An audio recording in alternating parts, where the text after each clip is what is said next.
les autorités congolaises, avec notamment un déploiement de forces de sécurité dont son Excellence le ministre a indiqué qu'il allait se renforcer, et aussi par les éléments en uniforme de la MONUSCO, et puis nos collègues humanitaires qui nous ont accueillis avec beaucoup de générosité et qui nous ont permis de rencontrer des personnes déplacées. Alors, quelles sont les leçons ?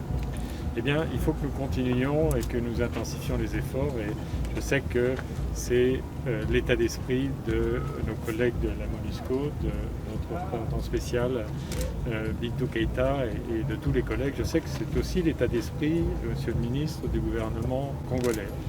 Les populations souffrent, elles ont besoin de sécurité, elles nous l'ont dit avec force, elles ont besoin que l'aide humanitaire se renforce. Et l'une des raisons pour lesquelles le secrétaire général des Nations Unies avait voulu venir ici, et vous savez qu'il avait été retenu par l'évolution de la situation concernant l'Ukraine, c'est de bien marquer l'importance qui s'attache à ce que l'Ituri ne soit pas oublié, que le besoin des populations ne soit pas oublié, que l'aide humanitaire soit non seulement poursuivie mais renforcée. Et puis nous avons eu des messages aussi essentiels. Je crois qu'il faut vraiment qu'ensemble nous poursuivions et même intensifions les efforts. Des messages essentiels de la population des déplacés qui demandent qu'il n'y ait pas d'impunité contre les crimes commis à leur encontre.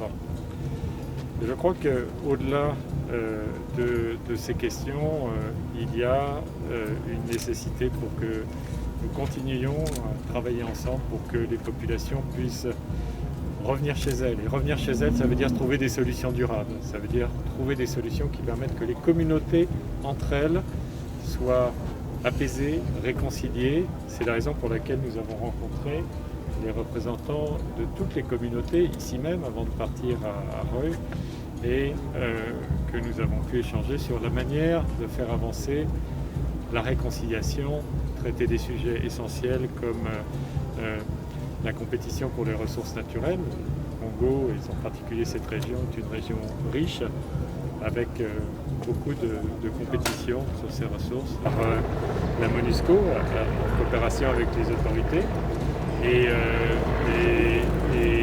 en ce qui concerne ce que vous appelez les opérations directes, bien entendu, il y en a main dans la main avec les FARDC, et je dirais de plus en plus ça s'est intensifié.